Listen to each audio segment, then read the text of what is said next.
உங்கள் தந்திவன் தொலைக்காட்சியில் சின்ன திரையின் சிங்க பெண்கள் மாலை 7 முதல் 8 மணி வரை காணத் தவறாதீர்கள். நம்முடைய மூத்த பத்திரிகையாளர் திரு பிரியன் அவர்கள் இணைந்திருக்கிறார். வணக்கம் திரு பிரியன். இந்த அமைச்சரவை மாற்றம் மற்றும் இதனுடைய முக்கியத்துவத்தை எவ்வாறு பார்க்குறீங்க? கண்டிப்பாக தேர்தலுக்கு இன்னும் ஒரு 16 மாசம் இருக்கிற சூழல்ல இந்த மாற்றம் முக்கியத்துவம் பெறதை நம்ம பார்க்கிறோம்.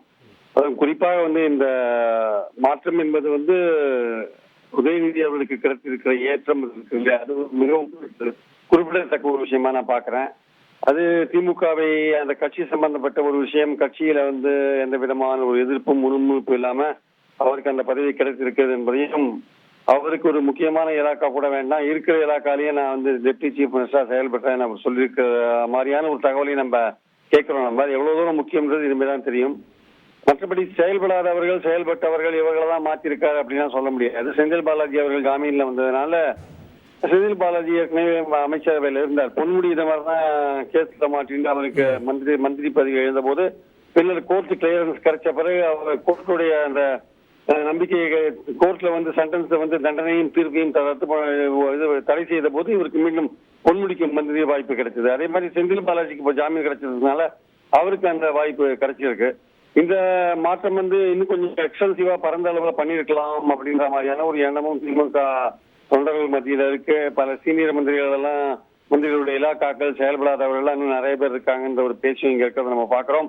ஆனால் இப்ப பண்ணிருக்கிற மாற்றங்கள் செந்தில் பாலாஜியை அடிப்படையாக வைத்தும் உதயநிதி அவர்களுக்கு ஏற்றம் கொடுக்க வேண்டும் என்கிற அந்த அடிப்படையை வைத்தும் செய்யப்பட்டிருக்கிற ஒரு மாற்றமா நான் பாக்குறேன்.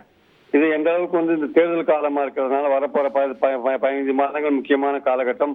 சோ இந்த காலகட்டத்துல இந்த அமைச்சர்கள் எப்படி, புது அமைச்சர்கள் எப்படி செயல்படுறாங்க போன்ற விஷயங்கள், உதயநிதிக்கான அந்த டெப்டி சீஃப் மினிஸ்டர்ல அவருக்கு இப்போ ஒரு பொறுப்பு கிடைச்சிருக்கு. எதுவும் பொறுப்பு இல்லாத, அதாவது ரெஸ்பான்சிபிலிட்டி இல்லாம ஒரு அதிகாரத்தை இருந்தாரு.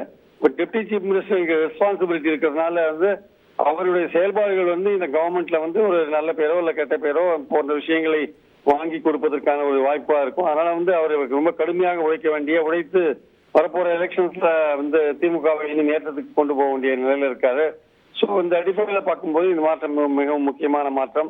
இந்த 4 பேருக்குள்ள, அதுவும் குறிப்பாக சொல்ல வேண்டும் என்றால் கோவி செழியன் அவர்கள் நீண்ட அவர்களுக்கு கல்வி இலாக்கா கிடைக்கும் என்ற, உயர்கல்வி இலாக்கா கிடைக்கும் என்ற ஒரு பேச்சு இருக்கிறது. அப்படிப்பட்ட ஒரு நிலை மிகவும் வரவேற்கத்தக்க ஒரு விஷயம். ஒரு தலித் பட்டியலினத்து எம்எல்ஏவான அவருக்கு நிச்சயமாக இந்த வாய்ப்பு ஒரு அவருடைய திறமைகளை காட்டுவதற்கான ஒரு வாய்ப்பாக இந்த அமைச்சர் பதவி, இந்த உயரிலாக்கா அவருக்கு அமையும் என்று நான் நினைக்கிறேன்.